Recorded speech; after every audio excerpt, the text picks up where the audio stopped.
A infância de Jesus, segundo o Evangelho, e as revelações de Ana Catarina Emmerich. Continuação do capítulo 11, segunda-feira, 24 de dezembro. Em volta das tendas dos santos reis foram se juntando muitos pobres da cidade e arredores, e vi que os viajantes, por todos, distribuíram artigos de vestuário e grãos de metal precioso. Soube que nas suas terras era esse o costume dos dias faustosos. Particularmente me comoveu a caridade que usaram para com algumas velhinhas pertencentes às famílias dos pastores, curvadas e pobres, que vestiam com ricos tecidos de lã e ramagens. À tarde, quando fizeram na gruta as suas despedidas ao menino e sua mãe, vi que esta entregou como lembrança ao rei Mensor o véu que a envolvia, e ela e a Jesus, a hora em que, na véspera, ali tinham dado entrada em adoração. Cheios de reconhecimento e chorando de alegria, retiraram-se para suas tendas, levando com eles aquela preciosa relíquia. Em breve todos se encontraram reunidos em volta do terebinto para as cerimônias da sua religião, sendo já hora avançada quando se recolheram para dormir. Foi por volta da meia-noite que vi um mancebo resplandecente aproximar-se dos reis adormecidos sobre tapetes e avisá-los de que deviam partir sem demora, tomando pelo deserto de Engade o caminho ao sul do Mar Morto. Em poucos momentos, desarmaram as tendas e carregaram de bagagens os camelos e restantes animais da caravana. Reconhecendo o perigo que ameaçava o menino, não partiram dali sem convidarem São José para que os acompanhassem com Jesus e Maria para suas terras, onde estariam ao abrigo de toda a perseguição. Seguindo de Belém, tomaram o caminho do sul, acompanhados daquele mancebo que, a certa altura, os dirigiu pelo deserto, já na direção do Oriente. Terça-feira, 25 de dezembro. A passagem da extensa comitiva dos Reis Magos por Belém deu aso a que toda a cidade falasse deles e do menino nascido na gruta. Enquanto alguns metiam os viajantes na conta de aventureiros e homens supersticiosos, lastimavam-se outros por terem recusado hospedagem à Sagrada Família quando havia um mês chegava à cidade. Contudo, alguns, mais ponderados, conjugando as aparições de que os pastores foram testemunhas e o aparecimento destes homens, bons e caritativos, oferecendo dádivas a um menino, nascido no meio de tantos sinais, perguntavam se esse recém-nascido não seria designado por Deus para grandes destinos. As autoridades intervieram e, reunindo numa praça os homens da cidade, proibiram-lhe as visitas ao acampamento daqueles a quem chamavam aventureiros do Oriente.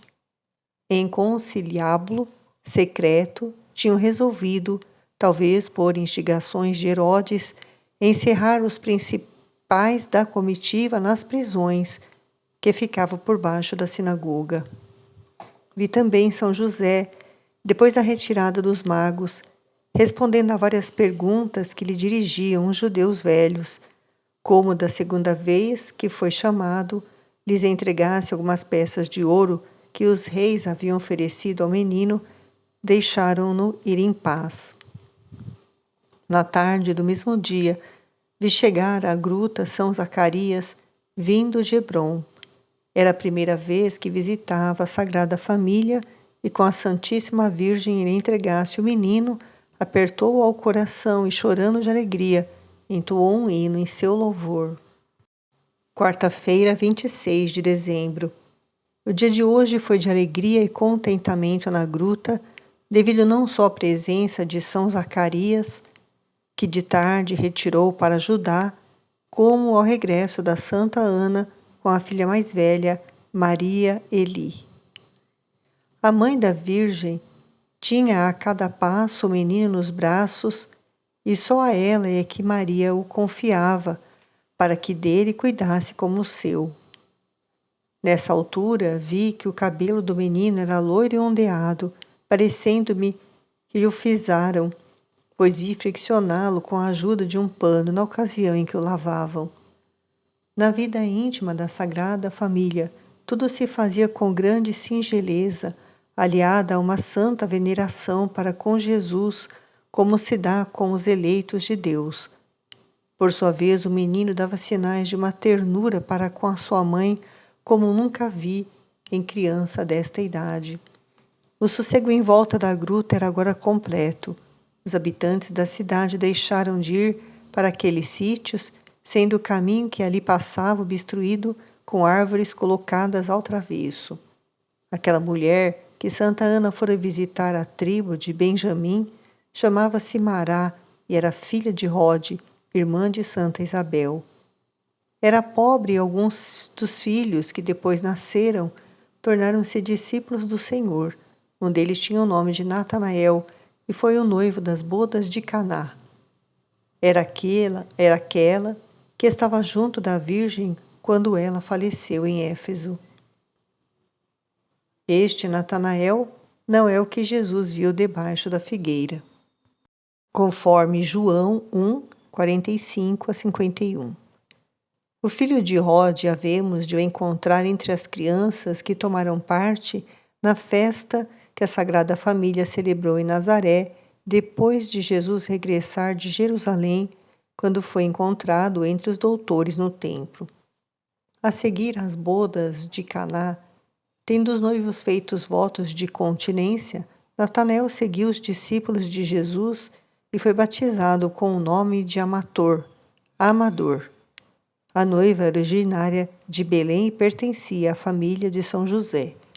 Amador veio a ser bispo e esteve em Edessa, na ilha de Creta, na companhia de Carpos. De lá seguiu para a Armênia e, como fizesse muitas conversões, desterraram-no para as margens do Mar Negro. Restituído à liberdade, entrou nas terras de Mensor, onde, depois de operar vários milagres, foi martirizado na cidade de Afacu, situada numa ilha do Eufrates. Durante o dia, apareceram em Belém alguns emissários de Herodes, que, entrando em várias casas, pediam informações sobre um menino recém-nascido. Interrogaram com instância uma mulher judia pertencente a uma das principais famílias que havia pouco dera à luz a um menino. Tendo já informações de que na gruta estivera uma gente de baixa condição, nem lá sequer apareceram. Enquanto esses fatos se passavam na cidade, a Sagrada Família, prevenida por 2 dos pastores, retirava-se para a gruta de Maraá, onde todos ficaram. Decorreu a noite no meio de cuidados, e como de manhã chegasse boatos da aproximação dos homens de Herodes, São José tomou o menino, envolveu-o no próprio manto e levou-o para outro lugar, ficando Jesus durante esse tempo separado da mãe. Afastado o perigo e voltando o menino, quando a Virgem o ia amamentar, receosa que a ansiedade e a aflição porque passara influísse no filho, deitou para o lado um fio do seu leite virginal. A partir daquele dia, a rocha que forma a gruta ficou com a virtude de dar o leite às mães, que por falta dele não podem alimentar os seus filhinhos. 27 a 30 de dezembro. Durante os últimos dias, vi São José pondo em ordem tudo o que dizia respeito à Sagrada Família, como se em breve tivesse de deixar a gruta, ao mesmo tempo que pelos pastores que lhe prestaram serviços distribuía vários utensílios, agora dispensáveis. A solenidade deste dia, como do último sábado festejado em Belém, foi celebrada pela Sagrada Família na Gruta de Maraá. Por isso, na tarde da sexta-feira, várias pessoas que se dirigiam a Belém para as solenidades do sábado, vendo abandonada a Gruta de Natividade, seguiram sem nela parar. Santa Ana foi a primeira a tomar o caminho de Nazaré. Apenas findou o dia de sábado. via-a despedir da família e seguir com Maria Eli em direção à Galiléia, levando os presentes que ainda restavam oferecidos pelos reis magos. A maior parte dos artigos levados por Santa Ana eram tecidos que vieram a ser utilizados mais tarde, quando da fundação da primitiva igreja. Entre eles, restam ainda algumas relíquias, tais como um fragmento da cobertura, sobre a qual os reis colocaram as suas ofertas, e um pedaço de um dos seus mantos. Capítulo 12. Apresentação de Jesus no templo. Evangelho. Terminados os dias da purificação deles, conforme a lei de Moisés, levaram o menino a Jerusalém, a fim de o apresentarem ao Senhor. Todo primogênito de sexo masculino será consagrado ao Senhor. Ofereceram em sacrifício um par de rolas ou 2 pombinhos, conforme ordena a lei do Senhor. Havia em Jerusalém um homem chamado Simeão. Era justo e piedoso. Esperava a consolação de Israel e o Espírito Santo estava com ele. O Espírito Santo tinha revelado a Simeão que não morreria sem primeiro ver o Messias prometido pelo Senhor. Movido pelo Espírito, Simeão foi ao templo, quando os pais levaram o menino Jesus para cumprirem as prescrições da lei a seu respeito. Simeão tomou o menino nos braços e levou a Deus, dizendo: Agora, Senhor, conforme a tua promessa, podes deixar o teu servo partir em paz, porque os meus olhos viram a tua salvação, que preparaste diante de todos os povos, luz para iluminar as nações e glória do teu povo Israel. O pai e a mãe estavam maravilhados com o que se dizia ao menino. Simeão abençoou-os e disse a Maria, mãe do menino: Eis que este menino vai ser a causa da queda e elevação de muitos em Israel. Ele será sinal de contradição. Quanto a ti, uma espada há de atravessar-te a alma. Assim serão revelados os pensamentos de muitos corações. Lucas 2, 22 a 35. A Sagrada Família partiu de Belém para o templo na madrugada do dia 31 de dezembro, tomando o caminho à nascente da cidade, entre a gruta principal e a de Maraá.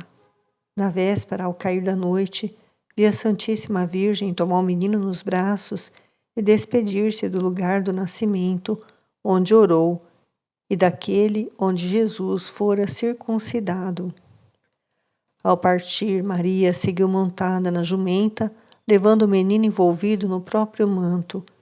Vendo eu, então, que aos pés iam apoiados sobre suporte de madeira pendente na ilharga da montada.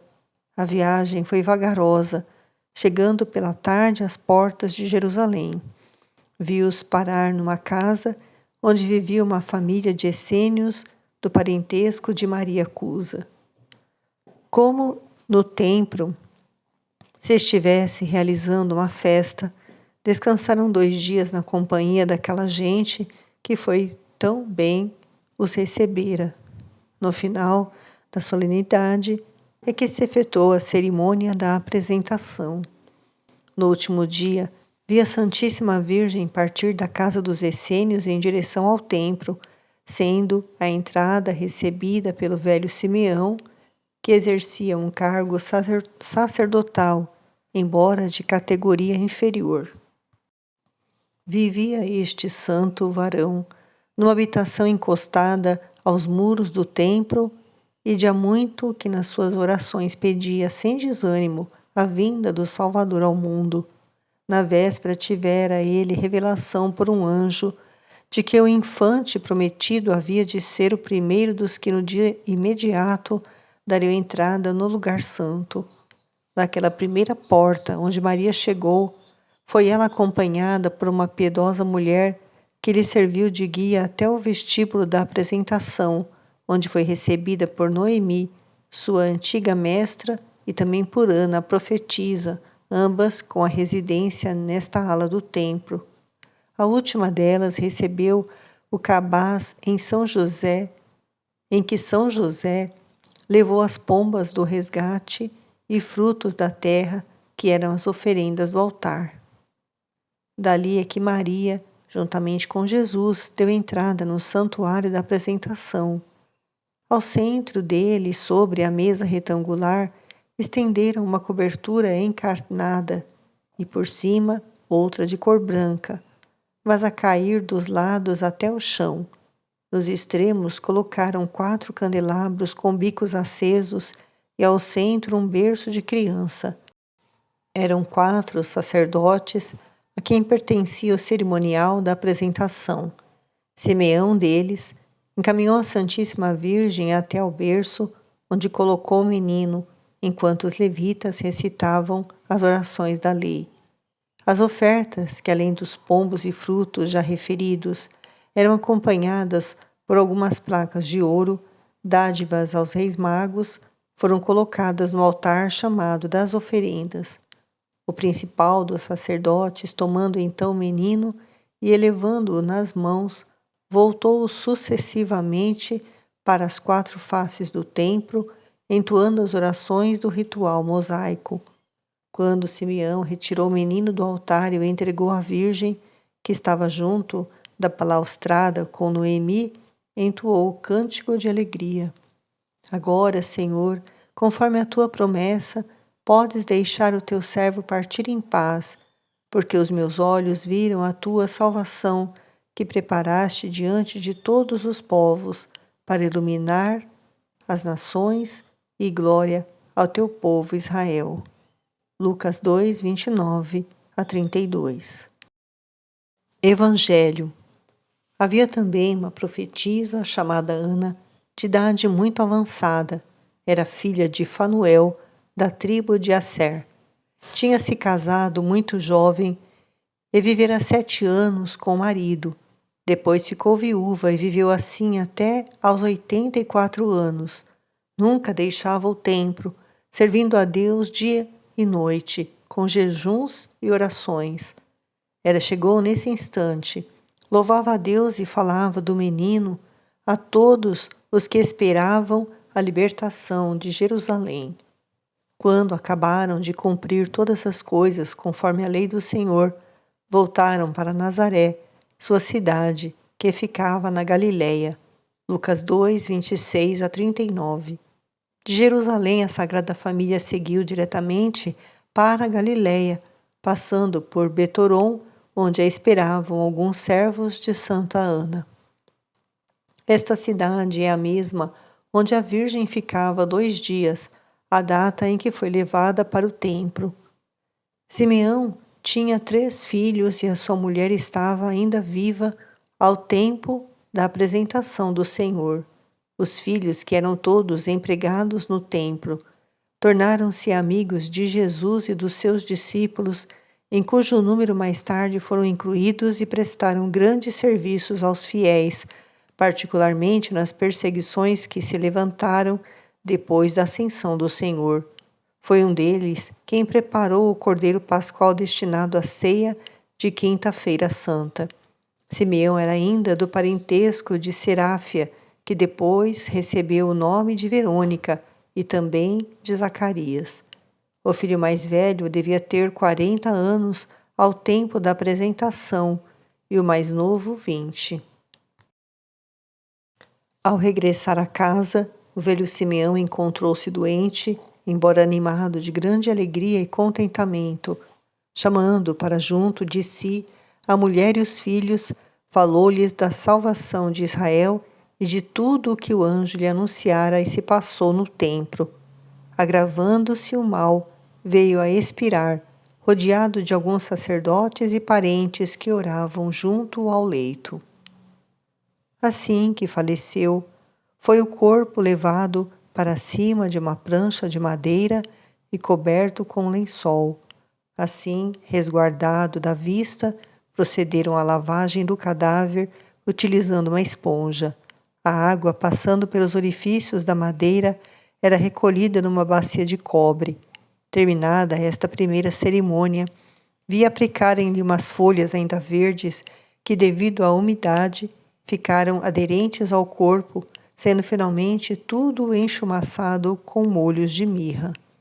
Fim desta operação, envolveram-lhe num lençol de linho, apertado fortemente por ligaduras, sendo na tarde do mesmo dia transportado numa tábua de rebordos e sem cobertura, acompanhando-o alguns homens de luzes acesas. O sepulcro fora aberto na encosta fronteira do templo.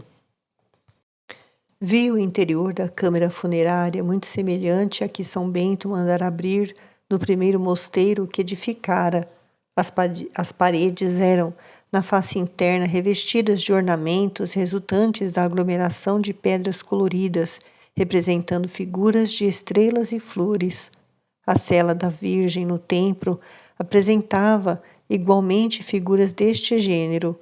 No túmulo de Simeão, o espaço interior, sendo reduzido, dava margem apenas para que os homens pudessem circular em volta do cadáver. Reparei também que, ao conduzirem o cadáver, seguiram todos a passo acelerado, mais depressa do que nos nossos enterros de hoje. Em casa de Santa Ana. As pessoas que desde Betoron acompanharam a Sagrada Família seguiram em direção à Galiléia, chegando finalmente à casa de Santa Ana, não longe do vale de Zabulão, onde continuava a morar esta bem-aventurada. Vi-as lá, ao cair da tarde, tomando parte numa festa semelhante à que ali se realizara quando Maria partiu para o templo. Toda a família e pessoas da vizinhança acolheram o menino com satisfação e grande alegria, mas sim os clamores ruidosos, como era costume em datas festivas. Lá se encontravam, além de Maria Eli e sua filha, de nome Maria Cleófas, outra mulher de Jutá e aquela que ficara ao serviço de Maria na gruta de Belém. Terminada a festa, vi São José carregar 2 ou 3 jumentas de vários artigos empacotados e tomar pouco depois o caminho de Nazaré. No dia seguinte, 6 de fevereiro, vi Santa Ana com Jesus nos braços acompanhar a Virgem e seguir com ela igualmente em direção a Nazaré, onde a Sagrada Família ia de novo fixar residência. Percorreram juntas por caminho suave o espaço de meia légua que separa as 2 casas. Apesar de viver em Zabulão, aquela boa mãe não esquecia a Sagrada Família, que ficara residindo em Nazaré, enviando-lhe com frequência artigos de alimentação. Como tudo naquela casa é edificante, Maria desempenha a missão de mãe e ao mesmo tempo de serva submissa de Jesus e de José. À vista de todos, é como a mais humilde das criaturas. Sensibiliza a alma a vê-la tomar o menino, ligá-lo e cuidar dele como se Jesus não fosse o Deus de misericórdia que tudo criou, deixando-se levar e carecendo do leite materno como o mais fraco dos seres humanos. Domingo 25 de fevereiro. Do ombro da Santíssima Virgem pendia-lhe um rolo de fio de lã que 2 agulhas, ambas de osso, iam transformando no vestuário que se avolumava sobre o joelho. Num alpendre ali perto, São José entregava-se aos labores do seu ofício e vi que entre a madeira amontoada na oficina se encontravam várias peças já trabalhadas, com destino a divisões interiores para casas de habitação. Ao vê-lo assim, tudo dispondo e ordenado para regularidade de trabalho, senti na alma uma tristeza sem limites, pois o santo esposo de Maria estava muito longe de pressentir os trabalhos que o esperavam no caminho do Egito. Santa Ana, por sua vez, aparecia frequentemente em Nazaré, trazendo sempre alguns mimos para a Sagrada Família. Preparativos para a morte dos inocentes. Herodes mandara reunir uma companhia de soldados. Viu-os num grande terreno, armando-se sob controle do rei. Iam munidos de escudo, capacete e espada larga em forma de cutelo. Alguns eram portadores de lança e usavam as pernas cingidas por tiras em forma de ligadura. No dia 26, vi de novo Herodes rodeado de escribas e doutores que pareciam ler em rolos de pergaminho, visivelmente perturbado, como no dia em que os magos o interrogaram sobre o lugar onde acabava de nascer o Salvador. O velho rei deu ordens secretas aos soldados que dali foram ocupar 3 das principais cidades indicadas pelo príncipe. Parecia-me que era de cada uma dessas terras que as mães deviam trazer os seus filhos à cidade de Jerusalém, enquanto os soldados ocupavam os principais pontos com o fim de sufocar qualquer tentativa de rebelião. 27 de fevereiro. Vi hoje os soldados de Herodes que, tendo partido de Jerusalém, tomaram posições em Belém e Hebrom, ocupando também outra povoação situada entre aquelas 2 cidades e o Mar Morto, cujo nome me passou da memória. As populações, a princípio, inquietaram-se, mas como os soldados se demorassem, sem intuitos de hostilidade, voltaram tranquilos aos trabalhos habituais. Herodes não comunicou a ninguém os pensamentos reservados que alimentava relativamente a estas manobras. Quarta-feira, 28 de fevereiro. Santa Ana, acompanhada de uma serva, trouxe alguns gêneros para Maria, entre eles aves de criação. Via-as a todas reunidas em Nazaré. Com elas estava a filha mais velha de Santa Ana, de nome Marieli, que viera acompanhada de um menino de 4 a 5 anos, neto desta última e filho de Maria Cleófas. As mulheres são as mesmas em toda parte. Vejo-as aqui a conversar familiarmente sobre o que lhes diz respeito e passando Jesus das suas mãos para os braços do menino ali presente. Tudo se passa como no tempo em que nascemos e fomos crianças. Marieli mora com o marido Cleófas a umas 3 léguas à nascente de Nazaré, e a filha Maria Cleófas, casada com Alfeu, reside na mesma povoação, mas no extremo dela. Vi-as à tarde reunidas em oração, em volta de uma mesa coberta de vermelho e branco, tendo ao alto uma lâmpada suspensa, que iluminava todo aquele iluminado recinto. A Virgem Maria, colocada na frente de Santa Ana, lia um livro em forma de rolo, as preces da lei. Rezando, fazem-no num tom cadenciado e rítmico, que me lembra a salmodiar no convento onde professei. Continua no capítulo 13.